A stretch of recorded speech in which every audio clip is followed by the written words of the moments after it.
साताऱ्यातील भारतीय जनता पार्टीच्या कार्यालयात आज भाजपचा स्थापना दिवस खासदार उदयनराजे भोसले यांच्या उपस्थितीत साजरा करण्यात आला। यावेळी भाजप पक्षाचा ध्वज खासदार उदयनराजे भोसले यांच्या हस्ते फडकवण्यात आला। या कार्यक्रमास भारतीय जनता पक्षाचे कार्यकर्ते उपस्थित होते।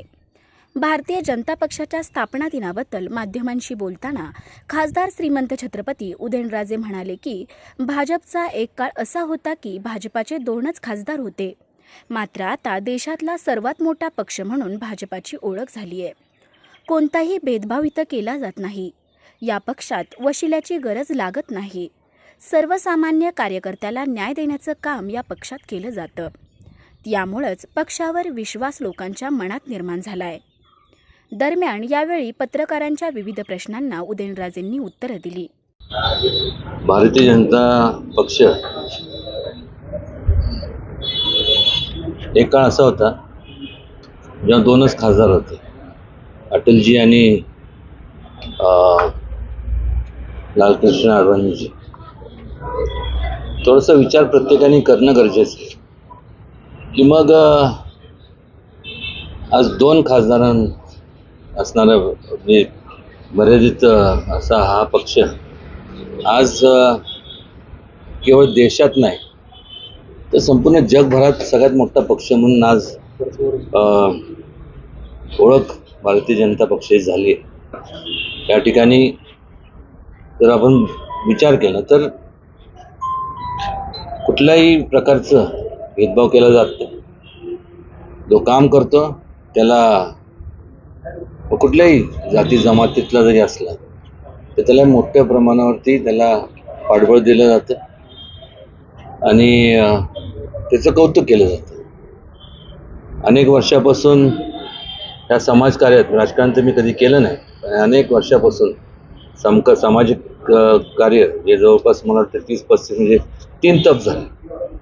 बारकाईने बघितलं तर या ठिकाणी वशिल्याची गरज नाही। अनेक वेळेस आपण जर पाहिलं तर कोण हा याचा वशिला असल्याशिवाय आपल्याला जाता येत नाही। त्यामुळे सर्वसामान्य कार्यकर्त्याला, सर्वसामान्य जो काही या पक्षाचा जो पायक आहे किंवा जे विचार सर्वसामान्य लोकांपर्यंत पोहोचवण्याचं काम करतो त्याला न्याय देण्याचं काम या पक्षाच्या माध्यमातून मिळतं आणि त्यामुळेच लोकांचा एक विश्वास या पक्षावर निर्माण झाला आणि त्यातूनच आज आपण जे पाहतो की आज एवढ्या मोठ्या प्रमाणावरती देशभरात जर पाहिलं तर प्रत्येक ठिकाणी आज BJPचं कडकौल पाहायला मिळतो। मी असं म्हणणार नाही की बाकीच्यांची आयडिओलॉजी पक्षांची चुकीची आहे, पण एक निश्चित या ठिकाणी मला सांगायचं वाटतं की त्यांची आयडिओलॉजी त्या काळात सर्वसामान्यांना जर न्याय त्यांनी दिला असता तर आज त्यांचा पण पक्ष मोठा झाला असता। ते देऊ शकले नाही। हे त्या पक्षांचं म्हणजे त्या जे कोण पक्ष श्रेष्ठ असेल त्यांचं अपयश म्हणणार नाही, पण त्याच्यामुळंच आज संपूर्ण हा पक्ष भारतीय जनता पक्ष मोठा झाला।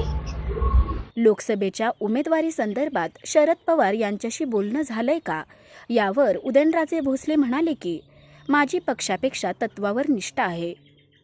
छत्रपती शिवाजी महाराज यांचं नाव अनेक पक्षांनी घेतलंय, मात्र त्यांचे विचार भाजपनं आचरणात आणलेत। आणि तुतारी म्हणजे काय हे चिन्ह कोणीतरी घेतलंय।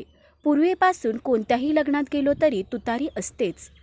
आमच्या वाड्यात सुद्धा तुतारी असायची। चिन्ह चांगलं आहे हे खरं असलं तरी मला दुसऱ्या पक्षावर भाष्य करायचं नाही।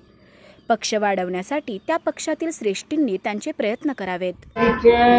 पवार साहेबांसोबत चर्चा केलेली आहे किंवा फोनवर बोलणं झालं? एक लक्षात घ्या, माझी पक्षापेक्षा आहे ना माझी तत्वावरती निष्ठा आहे।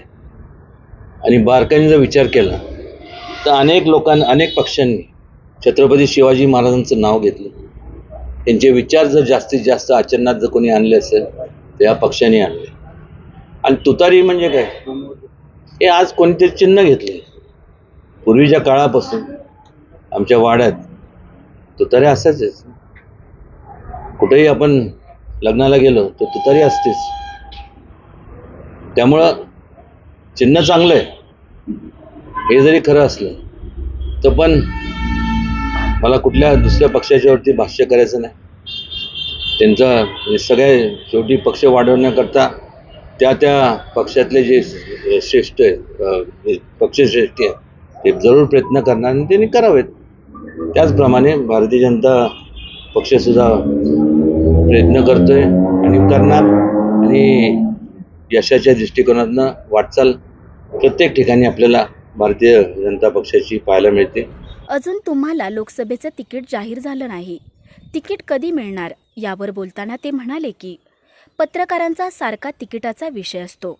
कसलं तिकीट? मला पत्रकारांवर शंकाच येते. माझं कुरिअर पॅक करून लांब पाठवण्याचं सुरू आहे, मात्र मी तेवढा सोपा नाही आहे. सातारा या जिल्ह्यात अनेक चळवळी निर्माण झाल्यात. जिल्ह्यानं महाराष्ट्राला, देशाला दिशा देण्याचं काम केलं आहे. साताऱ्यावर बोट ठेवलं की बाकीच्या तडजोडी होत राहतात, म्हणून साताऱ्याची आगळी वेगळी ओळख आहे.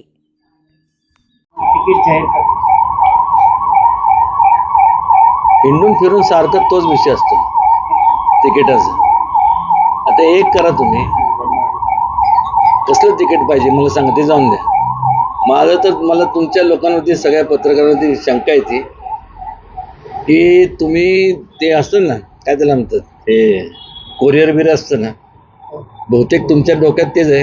यांना व्यवस्थित पॅक करायचं, एक तिकीट लावून टाकायचं आणि कुठेतरी लांब पाठवायचं, म्हणजे सगळं झाल्यानंतर. तसं एवढं मी काही सोपं नाही आहे. आणि आहे, होऊन जाईल. प्रत्येकाच्या शेवटी कसं आहे, सातारा हा जिल्हा, या जिल्ह्यामध्ये अनेक चळवळी निर्माण झाल्या. या जिल्ह्याने देशाला, महाराष्ट्राला आणि देशाला दिशा देण्याचं काम केलं. आणि प्रत्येकाचे टॅक्टिक्स वेगळे असतात. शेवटी सातार बोट ठेवलं की बाकीच्या तडजोडी होत राहतात. म्हणून सातारा ही एक आगळी वेगळी ओळख आहे सातारची.